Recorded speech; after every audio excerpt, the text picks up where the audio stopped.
Hi hello ಎಲ್ರಿಗೂ ನಮಸ್ಕಾರ. Man of masses junior NTR ಮತ್ತು ಪ್ರಶಾಂತ್ ನೀಲ್ ಅವರ ಮಾಸ್ ಕಾಂಬಿನೇಷನ್ಲಿ ಬರ್ತಾ ಇರುವಂಥ ಡ್ರ್ಯಾಗನ್ ಫಿಲಮ್ನ ಟೀಸರ್ ಇವತ್ತು ರಿಲೀಸ್ ಆಗಿದೆ. ಒಂದು ಸೈಡಲ್ಲಿ ಇದು ತುಂಬ ಒಳ್ಳೆ ರೆಸ್ಪಾನ್ಸ್ನ ತಗೋತಾ ಇದ್ರೆ, ಇನ್ನೂ ಒಂದು ಸೈಡಲ್ಲಿ ಇದು ವಿಡಿಯೋ ಕಾಪಿ ಅನ್ನೋ ನೆಗೆಟಿವ್ ಕಮೆಂಟ್ಸ್ ಕೂಡ ಕೇಳಿ ಬರ್ತಾ ಇದೆ. ಸೊ ನಾವಿವತ್ತು ಈ ಟೀಸರಲ್ಲಿ ಇರುವಂಥ ಇಂಟ್ರೆಸ್ಟಿಂಗ್ ಆ್ಯಂಡ್ ಹಿಡನ್ ಫ್ಯಾಕ್ಟ್ಸ್ ಏನು, NTRಗೆ ಕೊಟ್ಟಿರುವಂಥ ಲೂಗರ್ ನೇಮ್ ಮೀನಿಂಗ್ ಏನು, ಗ್ಲಿಮ್ಸ್ ಯಾಕೆ ಇಷ್ಟೊಂದು ಡೀಟೇಲ್ಡ್ ಆಗಿದೆ ಅನ್ನೋದನ್ನು ಡೀಟೇಲ್ಡ್ ಆಗಿ ಮಾತಾಡ್ಕೊಬರೋಣ ಬನ್ನಿ. ಅದಕ್ಕೂ ಮುಂಚೆ ನೀವಿನ್ನ ನನ್ನ ಚಾನಲ್ನ ಸಬ್ಸ್ಕ್ರೈಬ್ ಮಾಡ್ಕೊಂಡಿಲ್ಲ ಅಂದರೆ ಆ್ಯಂಡ್ ನಾನು ಮಾಡುವಂಥ ಕಂಟೆಂಟ್ ನಿಮ್ಗೆ ಇಷ್ಟ ಆದರೆ ಸಬ್ಸ್ಕ್ರೈಬ್ ಮಾಡಿಕೊಂಡು ಸಪೋರ್ಟ್ ಮಾಡಿ. ಇನ್ನು ಇದರಲ್ಲಿ 7 ಇಂಟ್ರೆಸ್ಟಿಂಗ್ ಫ್ಯಾಕ್ಟ್ಸ್ ಇದೆ. ಅದರಲ್ಲಿ ಮೊದಲನೆಯ ಇಂಟ್ರೆಸ್ಟಿಂಗ್ ಫ್ಯಾಕ್ಟ್ ಏನು ಅಂತಂದರೆ, ಈ ಗ್ಲಿಮ್ ಸ್ಟಾರ್ಟ್ ಆಗ್ತಾ ಇದ್ದಾಗೆ ಈ ಫಿಲಮ್ನ ಸ್ಟೋರೀಸ್ ಹೇಳೋದಕ್ಕೆ ಶುರು ಮಾಡ್ತಾರೆ ಆ್ಯಂಡ್ ಜೊತೆಗೆ ವಿಲ್ಲನ್ಸ್ ಯಾರ್ಯಾರು ಅನ್ನೋದನ್ನು ಇವಾಗಲೇ ರಿವೀಲ್ ಮಾಡ್ತಾ ಹೋಗ್ತಾರೆ. ಆ್ಯಂಡ್ ಇದನ್ನೇ ಯಾಕೆ ಇವಾಗಲೇ ರಿವೀಲ್ ಮಾಡಿದ್ದಾರೆ ಅಂತಂದರೆ, ಸಲಾರ್ ಫಿಲಮಲ್ಲಿ ಇದೇ ಥರ ನಂಬರ್ ಆಫ್ ವಿಲ್ಲನ್ನು ಮತ್ತು ಟ್ವಿಸ್ಟ್ ಇತ್ತು ಅಲ್ವಾ. ಸೊ ಅದು ಎಷ್ಟೋ ಜನಕ್ಕೆ ಅರ್ಥ ಆಗದೆ ಮಿಕ್ಸ್ಡ್ ಫೀಲಿಂಗ್ಸಿಂದ ಬ್ಲಾಕ್ ಬಾಸ್ಟರ್ ಹಿಟ್ ಫಿಲಮ್ ಆಗಬೇಕಾದಂಥ ಸಲಾರ್ ಹಿಟ್ ಫಿಲಮ್ ಆಗಿತ್ತು. ಸೊ ಆ ಕನ್ಫ್ಯೂಷನ್ನ ಇಲ್ಲಿ ಅವಾಯ್ಡ್ ಮಾಡೋದಕ್ಕೆ ಆ್ಯಂಡ್ ಆಡಿಯನ್ಸ್ಗೆ ಸ್ಟೋರಿ ಈಗಲಿಂದನೇ ಕ್ಲೀನಾಗಿ ಅರ್ಥ ಆಗಲಿ ಅಂತ ಪ್ರಶಾಂತ್ ನೀಲ್ ಅವರು ಪಕ್ಕಾ ಪ್ಲ್ಯಾನ್ ಮಾಡಿ ಇವಾಗಲಿಂದನೇ ಈ ಡೀಟೇಲ್ಸ್ನ ಶೇರ್ ಮಾಡಿದ್ದಾರೆ ಆ್ಯಂಡ್ ಆಡಿಯನ್ಸ್ಗೆ ಅದು ಅರ್ಥ ಆಗೋ ಹಾಗೆ ಮಾಡಿದ್ದಾರೆ. ಎರಡನೆಯ ಇಂಟ್ರೆಸ್ಟಿಂಗ್ ಫ್ಯಾಕ್ಟ್ ಏನು ಅಂತಂದರೆ, ಅದು ಜೂನಿಯರ್ NTR ಅವರ ಬಾಡಿ ಟ್ರಾನ್ಸ್ಫಾರ್ಮೇಷನ್. ಇವಾಗಲೇ ನೀವೆಲ್ಲ ನೋಡಿರೋ ಹಾಗೆ ಇವರ ಬಾಡಿ ತುಂಬ ಲೀನಾಗಿ ಕಾಣಿಸ್ತಾ ಇದೆ. ಆ್ಯಂಡ್ ಟ್ರೈಲರ್ ಗ್ಲಿಮ್ಸಲ್ಲಿ ಇವರು ತುಂಬ ಜನನ ಸಾಯಿಸಿರೋ ಹಾಗೆ ಒಂದು ಸೀನ್ ಇದೆ ಅಲ್ವಾ. ಸೊ ಇಲ್ಲಿ ಇವರೊಬ್ಬರೇ ಅಷ್ಟು ಜನನ ಹೇಗೆ ಸಾಯಿಸಿದ್ರು ಅನ್ನೋದು ತುಂಬ ಮ್ಯಾಟ್ರ್ ಆಗುತ್ತೆ. ಯಾಕೆ ಅಂತಂದರೆ, ಇವ್ರಿಗೆ ಇಲ್ಲಿ RRR ಫಿಲಮಲ್ಲಿ ಇದ್ದಂಥ ಬಾಡಿ ಇಲ್ಲ, ಇವರು ತುಂಬ ಲೀನಾಗಿ ಕಾಣಿಸ್ಕೊಂಡಿದ್ದಾರೆ. ಸೊ ಲೀನಾಗಿರೋರು ಲಾಜಿಕ್ ಇಲ್ಲದೆ ಸುಮ್ಮನೆ 10-15 ಜನನ ಹೊಡೆದ್ರೆ ಅದು ಫಿಲಮ್ ಫ್ಲಾಪ್ ಆಗುವಂಥ ರೀಸನ್ ಆಗುತ್ತೆ. ಸೊ ಇದರಲ್ಲಿ ಇವರ ಆ್ಯಕ್ಷನ್ ಹೇಗಿರುತ್ತೆ ಅನ್ನೋದು ತುಂಬ ಇಂಪಾರ್ಟೆಂಟ್ ಆಗುತ್ತೆ. ಮತ್ತು ಮೂರನೆಯ ಇಂಟ್ರೆಸ್ಟಿಂಗ್ ಫ್ಯಾಕ್ಟ್ ಏನು ಅಂದರೆ, ಅದು ಜೂನಿಯರ್ NTR ಅವ್ರಿಗೆ ಲೂಗರ್ ಅನ್ನೋ ನೇಮ್ನ ಯಾಕೆ ಇಟ್ಟಿದ್ದಾರೆ, ಏನಿದ್ರ ಅರ್ಥ ಅಂತ ನೋಡಿದ್ರೆ, ಇದೊಂದು ಗನ್ ನೇಮ್ ಆಗಿದೆ. ಇದನ್ನು ಫಸ್ಟ್ ವರ್ಲ್ಡ್ ವಾರ್ ಮತ್ತು ಸೆಕೆಂಡ್ ವರ್ಲ್ಡ್ ವಾರ್ ಟೈಮಲ್ಲಿ ತುಂಬ ಯೂಸ್ ಮಾಡಿದ್ರು ಆ್ಯಂಡ್ ಇದು ಆ ಟೈಮಲ್ಲಿ one of the most powerful weapon ಆಗಿತ್ತು. ಸೊ ಇಲ್ಲಿ NTR ಅವ್ರನ್ನೂ ಕೂಡ ಪವರ್ಫುಲ್ ಅಂತ ತೋರಿಸೋದಕ್ಕೆ ಈ ನೇಮ್ನ ಕೊಟ್ಟಿದ್ದಾರೆ. ಇನ್ನು ನಾಲ್ಕನೆಯ ಇಂಟ್ರೆಸ್ಟಿಂಗ್ ಫ್ಯಾಕ್ಟ್ ಏನು ಅಂತಂದರೆ, ಅದು ಎಂಟೈರ್ ಗ್ಲಿಮ್ಸಲ್ಲಿ ವಿಲ್ಲನ್ಸ್ ಡೀಟೇಲ್ಸ್ನ ತೋರಿಸಿದ್ದಾರೆ ಅಲ್ವಾ. ಅದು ಬರೀ ಅಫ್ಘಾನಿಸ್ತಾನದವ್ರದ್ದು ಮಾತ್ರನೇ ತೋರಿಸಿದ್ದಾರೆ. ಇಲ್ಲಿ ಎಲ್ಲೂ ಕೂಡ ಗೋಲ್ಡನ್ ಟ್ರಯಾಂಗಲ್ ವಿಲ್ಲನ್ಸ್ನಾಗಿರಲಿ ಅಥವಾ ಅಲ್ಲಿ ಆಪ್ರೇಟ್ ಮಾಡ್ತಾ ಇರುವಂಥ ಕಂಪ್ನಿ ಬಗ್ಗೆ ಯಾವುದೇ ರೀತಿ ಡೀಟೇಲ್ಸ್ನ ಶೇರ್ ಮಾಡಿಲ್ಲ. ಸೊ ಇದು ಪಾರ್ಟ್ 2ಗೆ ಇಟ್ಕೊಂಡಿದ್ದಾರಾ ಅಥವಾ ಬೇರೆ ಏನು ರೀಸನ್ ಇದೆ ಅನ್ನೋದು ಇಂಟ್ರೆಸ್ಟಿಂಗ್ ಆಗಿದೆ. ಇನ್ನು ಐದನೆಯ ಇಂಟ್ರೆಸ್ಟಿಂಗ್ ಫ್ಯಾಕ್ಟ್ ಯಾವುದು ಅಂತಂದರೆ, ಅದು ಜೂನಿಯರ್ NTR ಅವ್ರನ್ನ ಲೂಗರ್ assassination in chief of Afghanistan trading company ಅಂತ ತೋರಿಸಿದ್ದಾರೆ ಅಲ್ವಾ. ಸೊ NTR ಅವರು ಇಲ್ಲಿ ಒಬ್ಬ ಹಂತಕ ಅನ್ನೋದು ಗೊತ್ತಾಗುತ್ತೆ.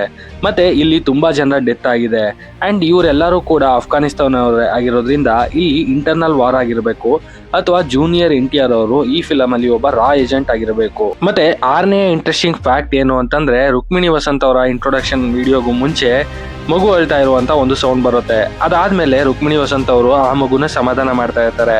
ಸೊ ಈ ಮಗು ಅವ್ರದ್ದೇನಾ ಆ್ಯಂಡ್ ಇವರು ಈ ಫಿಲಮ್ನ ಹೀರೋಯಿನ್ ಆಗಿದ್ರು ಕೂಡ ಜೂನಿಯರ್ NTR ಅವ್ರನ್ನ ಏನಕ್ಕೆ ಡೆವಿಲ್ಗೆ ಕಂಪೇರ್ ಮಾಡ್ತಾರೆ ಆ್ಯಂಡ್ ಇದನ್ನೆಲ್ಲ ಇವರು ಇಲ್ಲಿ ಯಾರಿಗೆ ನರೇಷನ್ ಕೊಡ್ತಾ ಇದ್ದಾರೆ ಅಥವಾ ಹೇಳ್ತಾ ಇದ್ದಾರೆ, ಅದು ಅನಿಲ್ ಕಪೂರ್ ಅವ್ರಿಗ ಅನ್ನೋ ಒಂದು ಡೌಟ್ನ ಕ್ರಿಯೇಟ್ ಮಾಡ್ತಾ ಇದೆ.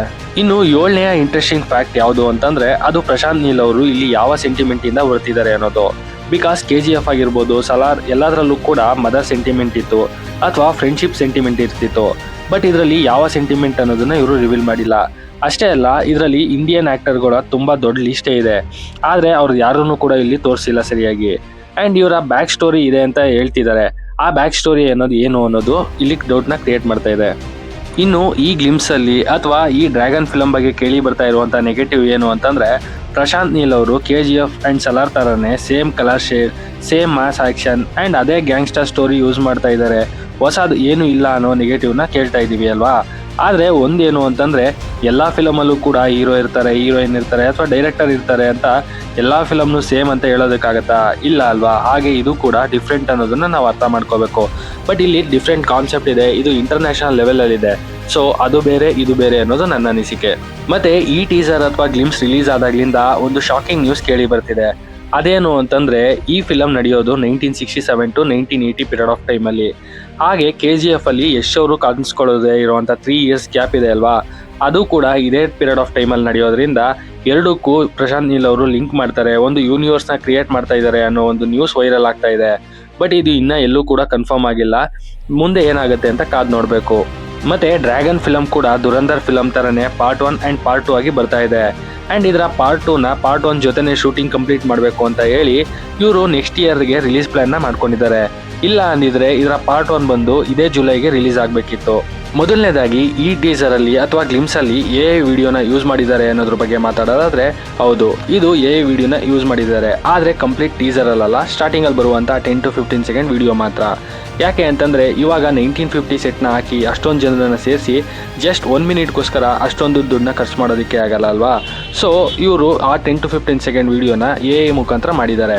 ಆ್ಯಂಡ್ ಇದು ಎಷ್ಟೋ ಜನಕ್ಕೆ ಎ ಅಂತ ಐಡೆಂಟಿಫೈ ಮಾಡೋದಕ್ಕೆ ಆಗಲ್ಲ, ಹಾಗೆ ಇದೆ. ಸೊ ಫೈನಲಿ ನಾನು ಹೇಳೋದು, ಡ್ರ್ಯಾಗನ್ ಫಿಲಮ್ನ ಈ ಇಂಟ್ರೊಡಕ್ಷನ್ ಗ್ಲಿಮ್ಸ್ ನೋಡೋದಕ್ಕೆ ತುಂಬ ಇಂಪ್ರೆಸಿಂಗ್ ಆಗಿ ಡೀಟೈಲ್ಡ್ ಆಗಿದೆ. ಹಾಗೆ ಇದು ಒಂದು ಹೊಸ ಯೂನಿವರ್ಸ್ನೇ ಕ್ರಿಯೇಟ್ ಮಾಡ್ತಾ ಇದೆ. ಸೊ ನಿಮಗೆ ಈ ಗ್ಲಿಮ್ಸ್ ಅಥವಾ ಟೀಸರ್ ಹೇಗೆ ಅನ್ನಿಸ್ತು ಅನ್ನೋದನ್ನು ಕಮೆಂಟ್ ಮಾಡಿ ಅಂತ ಹೇಳ್ತಾ ನನ್ನ ಈ ವಿಡಿಯೋನ ಕ್ಲೋಸ್ ಮಾಡ್ತಾ ಇದ್ದೀನಿ. ನಿಮಗೆ ಈ ವಿಡಿಯೋ ಇಷ್ಟ ಆಗಿದ್ರೆ ಲೈಕ್ ಮಾಡಿ, ಶೇರ್ ಮಾಡಿ. ಹಾಗೆ ಮತ್ತಷ್ಟು ಫಿಲಮ್ ರಿಲೇಟೆಡ್ ಅಪ್ಡೇಟ್ಗಾಗಿ ನನ್ನ ಚಾನಲ್ನ ಸಬ್ಸ್ಕ್ರೈಬ್ ಮಾಡ್ಕೊಳ್ಳಿ. Thanks for watching this.